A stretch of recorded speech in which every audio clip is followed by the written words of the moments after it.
It's 7 p.m. and it's time for, what are we doing? Cabinet Committee. Good evening. Are we ready? Yeah. All good. There is no fire alarm plan for this meeting. Should the alarm sound, please leave via the nearest available emergency exit. Two of the closest exits are through the glass door behind you to my left. And I'm not very good at pointing. And through the double doors onto the riverside behind you, meet at Café des Amis. Members of the public are welcome to make their own recordings of the meeting using whatever non-disruptive methods they think are suitable. I would like to remind everyone present at this meeting that this meeting is being minuted, recorded, filmed and made available to view in live and archive form via the Council's website. If you are seated in the public gallery, it is possible that the cameras may capture your image. If you wish to avoid being filmed, it is recommended you make a member of staff aware who can direct you where to sit. Apologies for absence. Apologies received from Councillor Carr Ellis, Chair. Pardon? Oh, do we have any substitute members? Councillor Prentice for Councillor Carr Ellis, Chair. Hi, Councillor Paul Prentice. Lovely to have you. Do we have any declarations of interest, Sarah? No declarations received in advance, Chair. I think it's worth declaring, because not usually in meetings people are looking at me, but I do have Tourette's, so I do occasionally tick. I don't swear, but I do look a bit odd. So if that's what you're seeing, that's what that is. Can't help it, but it's worth noting.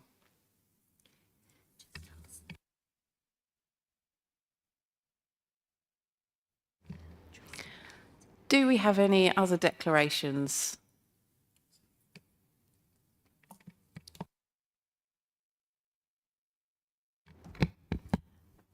Yes, Chair.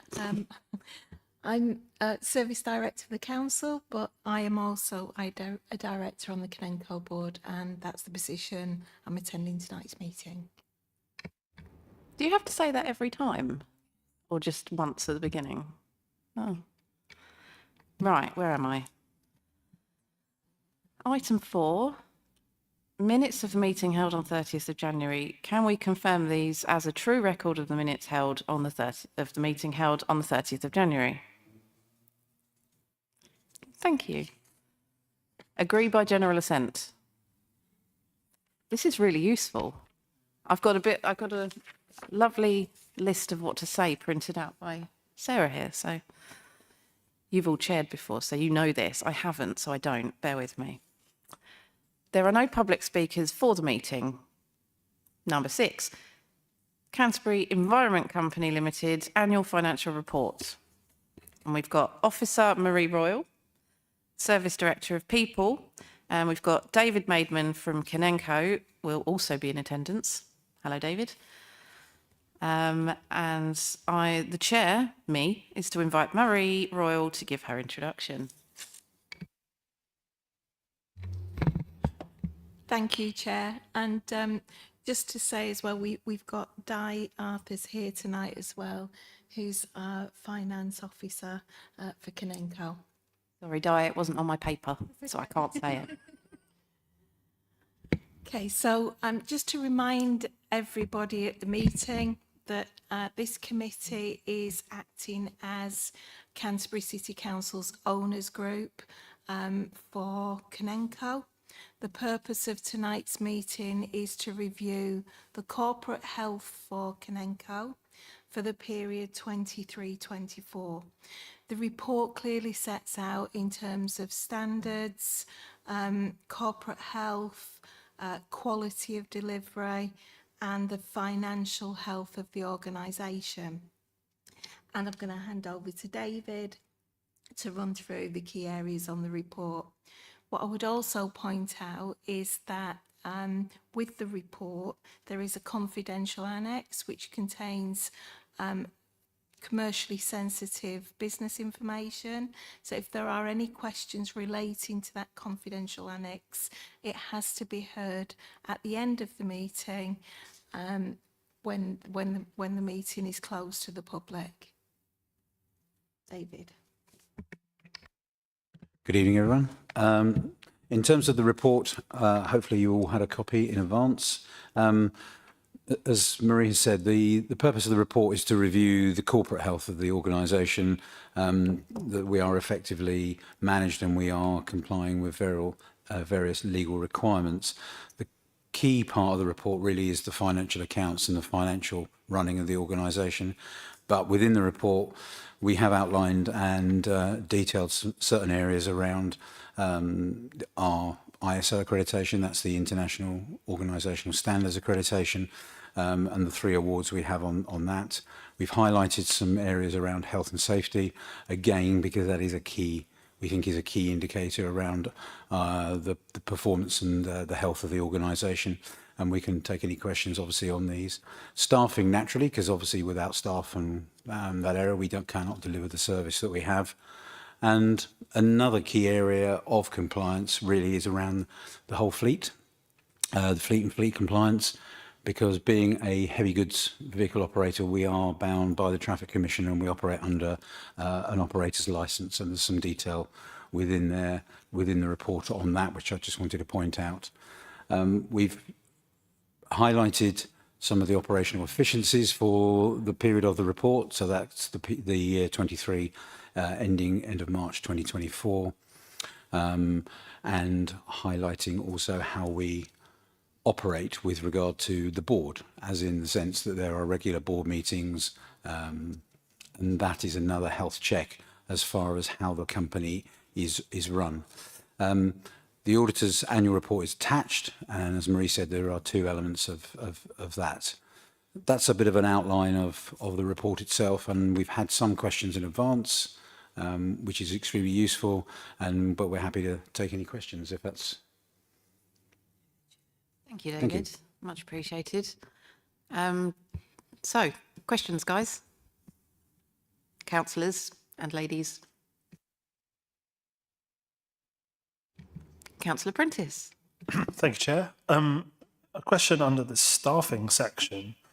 It talks about in 2023-24 there were new starters and 39 leavers with a staff turnover of 19%. Do we know how that benchmarks against comparable refuse collection operations in, say, for example, neighbouring local authorities? How does that compare, please? In terms of experience, we're around, we're average. It's neither high nor low. I would say we're midpoint. I probably should ask if you've got a follow-up question to that. I don't, Chair. No. It's worth noting at this point that this is last year's accounts, so cannot be used to look at this year's. That'll be done next year. Sorry, Councillor House. Yeah. Thanks. Just in terms of the leavers, why did people leave? Are they moving on to other jobs? Are they retiring? Do we know? And do you have leavers interviews? We do hold some exit interviews. I'll do them probably in reverse. We do hold some exit interviews, but not all. Not every leaver gets an exit interview. There are situations where people just leave. It is literally they come in and hand their notice in and they don't come back. That is the sort of the nature, part of the nature of the environment. We do have reasons for leaving, but we generally don't break down. But all the reasons that you've mentioned is probably answer is yes to all of those. There'll be a small number of internal promotions. People just see it as a transient job and move on to other things. And probably highlighted by what we said within the report, the core of the workforce is very, very stable. There's a percentage that turns, that come in and find out the job is not for them and then they don't stay. So overall, the staff are happy. Is this consistency of staff something which is similar in our neighbouring authorities, do we know? Because obviously you've got lots of experience in other parts of the country. Yeah, again, I would agree. There's nothing that's particularly stand out that is unique to us, and that's quite common across this area of Kent. And if it's okay, just to follow on in terms of staffing, 2,585 days were lost through absence, including sickness. That seems to be quite high. Does that take into account the strike, that figure, or is just absence through illness? It's purely absence from illness. It's not strike. It's not strike days. I think it would have helped if I put in a total number of actual days worked, so you could have seen that. Because obviously, in isolation, 2,585 sounds like an extremely high number. Our absence actually this year is reducing when we compare that to previous years.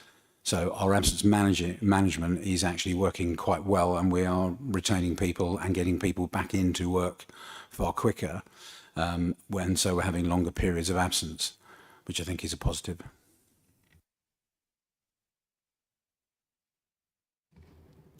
Thank you. Councillor Turnbull. I submitted various questions. I don't know how we deal with that. Are you expecting me to sort of ask, or are you going to deal with them? Or I think if you'd like to ask the questions, thank you for submitting them in advance. But if you'd like, we'll let you pick and choose which ones you would like to ask, or all of them. okay, I'll head down to that then. Thank you. Do we have a list of those questions? Do I have them here and I haven't seen them? Okay, Claire, if you want, Councillor Turnbull, if you wanted to crack on with your questions, that means that they've prepared all their answers in advance. Much appreciated. Sadly, I'm not quite so prepared. I can't find my questions at the moment. I'm just picking. If I could sort of infill whilst Councillor Turnbull's just finding her questions. The reason we did this was last year, I think Councillor Brady submitted some questions in advance. From our perspective, being sat here, it was extremely useful to have those questions in advance because of the nature of the accounts. They're quite detailed, and I think it just makes the whole process more meaningful if we can give you a detailed answer on the night, rather than having to scrabble through a load of papers either, or say we have to come back because we don't have the information. That was a bit of the rationale and reasoning. So the questions in advance are much appreciated. Councillor Turnbull, have I given you enough time? And I did sort of ask a message to be sent that I hadn't actually managed to access the pink bits when I was asking my questions. I started at the top and I got to the end, and then I ran out of time and in a panic. So apologies for that. So my first one was about the reasons behind the problems that you've had of the waste removal, which of course we do all know about. That was obviously the year before, wasn't it? So there were different problems, of course, weren't they? So I was just thinking that would have been good to have a note about what those were. But I think realising that the problems that are mentioned in this report are not the problems we've been having recently. Correct. That's correct. And a lot of those will also be referenced in the lead officer's report around the contract performance, rather than the sort of the financial element. Hope that makes sense. Okay, and I had a question about the items mentioned in contractual variable work, which was things like delivering bins and fly tipping, etc. And they weren't included. I wondered why they were extras and why they weren't included in the standard contract. So I think just take half a step back. So the work is included in the contract. How the contract is structured on the financial side is we receive what we call the council and we refer to as a core payment, and that is for all the regular and routine works. All contracts that I've ever been involved with in this sector have always had two elements. You have your routine payment, your core work, and then you have a bill, an item of bills, or those variable items, and it's always because there is a variable amount per month. So it's on a per item type invoice, if that makes sense. And I did put in another sort of in brackets. I don't know. I'm not very good on financial stuff, and so I'm still learning, and I'm doing my best. I've been given lots of training on the budget from people I know, which is helping a lot. But so I did ask, which is probably very naively, why has there been a loss given the overall profit? Or why was there a loss given the overall profit? And what was behind the 600,000 increase in admin expenses that were listed? Okay, so I can take that one. So the company had a pre-tax profit position of a revenue positive position of £9,465. So that means we came in under budget. However, there was a deferred tax adjustment due for the year of 15,762. So this is an accounting adjustment after the event, which meant that we did make a small subsequent loss in the year, but that loss was taken from our reserves. And those were reserves of 43,600, and we had built those reserves up since the company launched in 2021. So overall, we still do have reserves. The £600,000 increase in admin expenses, I would rather answer on the detail at the end of the meeting, if that's okay. Is that all right? I'm guessing it is. Yeah. That's is that in pink the full stuff? accounts. That's yes. pink stuff. Yeah. Okay. Yeah, and I think there was no mention, and I know this isn't because of your report, but you linked to the priorities in the corporate plan, and you linked to better, I think it was, wasn't it? And there were reasons why, which were quite clear. I thought maybe it would be nice if it linked to greener as well, because obviously your grounds maintenance work, in an ideal world, would be helping make the district greener as well. But when I looked at the criteria under greener, there wasn't anything which obviously linked to your work. So I wondered if that was something to be looked at, that maybe that it could be added in. But obviously it's not a sort of Canenco thing, it's a council thing. Thank you, Chair. We'll take that away, Councillor Turnbull. Thank you. Fair enough. You're shaking your head, Alistair. Okay. Is that all the questions that we've got for... No, Councillor Howes. Come back on, you talked about you've been building up just over 41,000, was it just over 41,000 since in reserve? Yep. In your opinion, is that adequate, or are you going to need to start rebuilding it up as you had the deferred tax? It's probably a question that we will discuss with board level and at year end in terms of next year, or sorry, this year that we carry forward. We've never, because being such an embryonic company, we've obviously started with quite low reserves and small reserves. I think the way the contract is structured, there's not necessarily a need for us to have a big reserve. It's just something, the reserve covers the eventuality, and what we've experienced last year was probably a good example of why you have a small reserve. That makes sense. Councillor Prentice? Thanks, Chair. I'm looking at page 22, and you talk about taking on an additional service contract for the council in this current financial year, cleaning and management of public conveniences. Are there any other contract opportunities that you can foresee in the future? And is Canenco sort of actively looking for other opportunities, whether they are for the under contract for the city council or other organisations?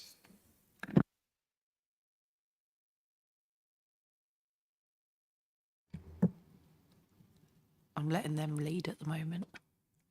So we're not currently aware of as any other contracts that are, and I think the key thing about any additional work or additional contracts is it has to hit or it has to meet sort of, if you like, the core ethos and requirements of what Canenco is. The environmental services of what we do with collections and recycling refuse and all of that, and street cleansing, and then the public convenience cleaning all fit quite tidily into that, grounds maintenance. I think if we started looking in some of those other areas, that would be starting to take the organisation out of its sort of core areas of expertise, ethos, as well as skill set. Probably never say never, but as those opportunities arise, we tend to be made aware of those, I think, probably more from the council's perspective than we are aware. So it's a conversation either way. Just a quick follow-up, Chair, if I may, would be I would assume that there might be constraints on what Kanenko could take on in any case if, you know, there is a finite number of staff, there's a finite number of refuse collection vehicles and equipment all in use at any one time, or people working at any one time. So is that a factor that you would consider in any sort of future conversation about additional contracts, if that were to be something you were looking at? I think we would keep an open mind, and I think you just got to take each opportunity as an individual and as a unique opportunity, really. So I think it'd be pretty hard to say nay or yay, because without knowing the detail of what's involved and what that skill set is. But we would rather say yes and have a can do than saying no, but we would have to have a look at it. Yes, and can do, much like me as a councillor. Any other questions on that? No? Really? Not even from you, Alistair? Okay, all right. Okay, so that one, shall we note the reports from Marie on that? General assent, can we have a show of hands? Thank you. Get the blood flowing. Okay. Do I need to read the rest of it out?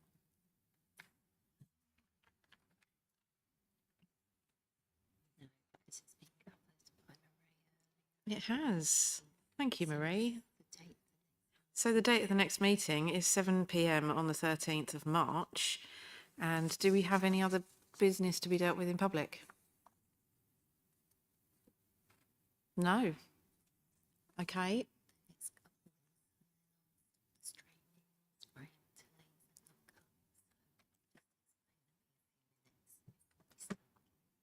Okay. So that's the end of the official in public meeting. There'll be a pause where everything gets switched off. Unfortunately, we have to say goodbye to our lovely public, and then we'll go ahead with